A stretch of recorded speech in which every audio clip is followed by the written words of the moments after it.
It's not right for Jesus to pass by. Watch this.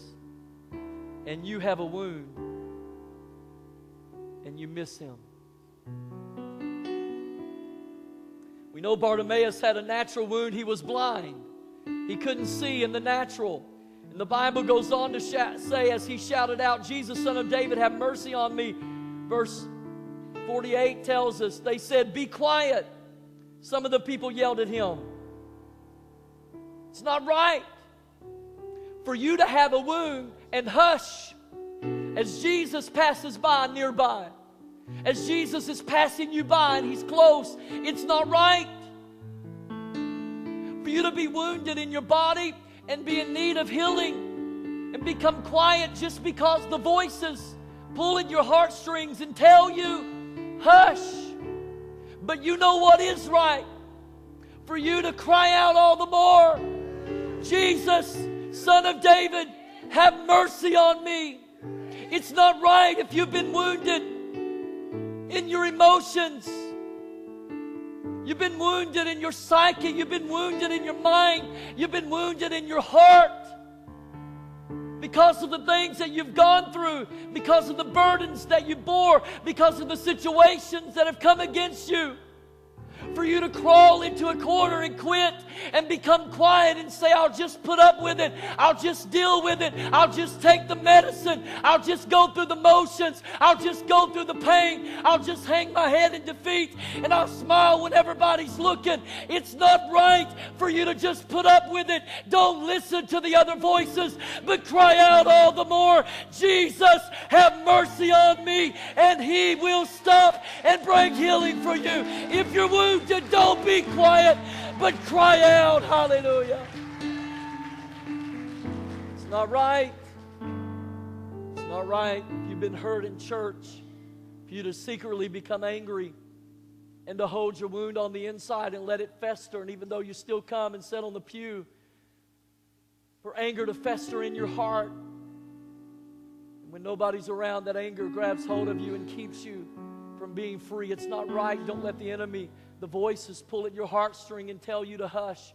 It's not right, but you know what is right? For you to cry out all the more until you catch his attention. And guess what? You don't have to do a whole lot to catch his attention. He's already looking for you. He's already on the lookout for you. He's just waiting. It's not right if you have a wound.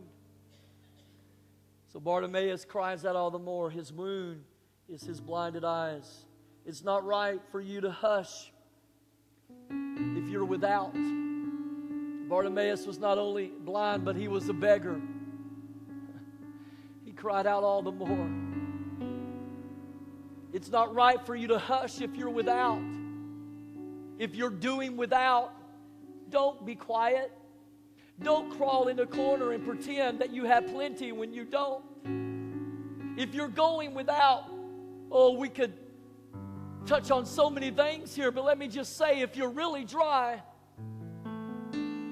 if you're really doing without the presence of God, if you're really doing without his touch, if you're really doing without the touch of his presence in your life that is life-changing and transforming, if you're going away hungry and empty, if this world has drained you, don't listen to all the other voices who tell you that you have to put up with the place that you're at spiritually and with your dryness, with your emptiness, with your hunger, with your thirst. But cry out all the more if you're doing without.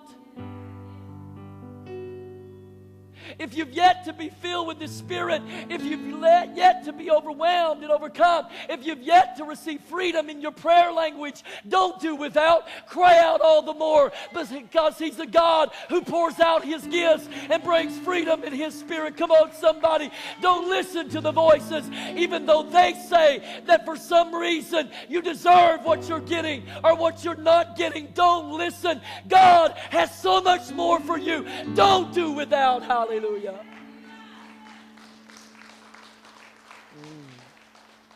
When Jesus heard him, he stopped and said, tell him to come here. So they called the blind man. Cheer up, they said. Come on, he's calling you. Bartimaeus threw aside his coat, jumped up, and came to Jesus. What do you want me to do for you? Jesus asked. Teacher, the blind man said, I want to see. Jesus said to him, go your way. Your faith has healed you. And instantly the blind man could see. Then he followed Jesus down the road. You see, it's not right if you have a wound. It's not right if you're doing without, for you to hush. And it's not right, watch this, if you have a word from God in your heart that you're carrying, for you to hush. Bartimaeus had a word. You know what his word was? Go back. I read it to you earlier. He heard what? That Jesus of Nazareth was nearby. He had a word that Jesus was passing by. His word was that Jesus could do anything, the impossible. He had already heard that he healed the sick, the lame, the blind. He raised the dead. And so Bartimaeus had a word. Jesus is coming to your town. He's walking down your road. He's passing by you. And many of you in this room carry a word from God on the inside of you that you've had for a long time, that you've had for years. Some young people in this room have a word from God in which God has called you. He has destined you for a purpose. And some of you know on the inside, deep down, when you really get close to God, that there's a calling there, that there's destiny there, there's purpose there. And yet there's so many other voices that pull on the strings of your heart, so many other things and desires and cravings that pull at your heartstrings. But don't hush as Jesus passes by, as the other voices tell you to be quiet and just blend in with everybody else at school and everybody else in the crowd. But I say fight off the other voices and cry out all the more and say, Jesus, have mercy on me. You've given me a word. You've called me, and I refuse to go without. I refuse to let my word die in the ground as a seed that's not being watered. But I cry out for you, water my seed, water my word, refresh the word in my heart, and bring it to fruition. Bring it to life. Give me a harvest on my word. Hallelujah.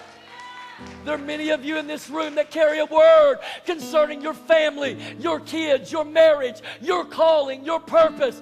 Do not hush when you've got a word from God, but bring your word back to God and say, God, this is what you told me, and I'm going to bring it before you and declare by faith it will come to pass.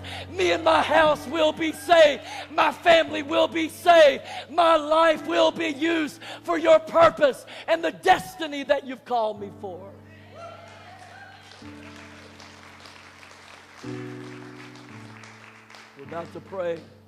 This morning we talked about our assignments, and that as we keep our appointments, our assignment becomes real, and we see that God has assigned us to something great. Notice what it says at the end of the story with Bartimaeus. Then he followed Jesus down the road. Anybody ever get curious when you read the word what the rest of the story was? I don't know what the rest of the story is, but watch this. I'm closing with this. Just listen. Anybody ever get curious? I'm curious. What happened? I don't know all that happened with Bartimaeus, but this is what I do know. After he refused to hush because it was not right. But what was right was for him to cry out all the more. He then took off following Jesus down the road. Can you imagine all the people with their mouth dropped open who just stood there watching as Bartimaeus and Jesus and whoever else chose to follow went on about healing, delivering, and setting free? Your assignment is to pass on what Jesus is doing. I don't know all that Bartimaeus was used to do, but I just imagine all the people in his city who knew him day after day, week after week, sitting there, wounded and without. But on that day, he stood on his word, and he cried out all the more. Come on, somebody. This caused him to follow his assignment. Every assignment boils down to this: Jesus. What's your assignment? Well, I'm still trying to figure out all the details because I look at it through the keyhole, like a keyhole in the door, and I see some of it blurry. I mean, I can tell you some things, but if I'm going to boil it down, let me tell you my assignment. Jesus. What's your assignment? Jesus. What does that mean? Glorify Him. So it's not about you? No, it's not. You mean it's not about? No. Your assignment is not about you. See, that's when we can get a lot of help with this heartstring stuff. The enemy's pulling at my heartstrings. But you know what? It's not about me anyway, because when I look through the door, though I don't know all the details, I know what my assignment is. Jesus. So I'm just going to look for opportunities to glorify Jesus. I mean, even if my opportunity isn't out front in front of everybody, if I can just glorify Him when nobody's looking, that's my assignment. If nobody ever knows my name and knows what God is accomplishing through me, that's okay. My assignment is not about me. It's about Jesus. So devil, you can pull on my heartstrings all you want to. It's not about me. There's someone greater who it's all about, and I want to fulfill my assignment. And my assignment is Jesus.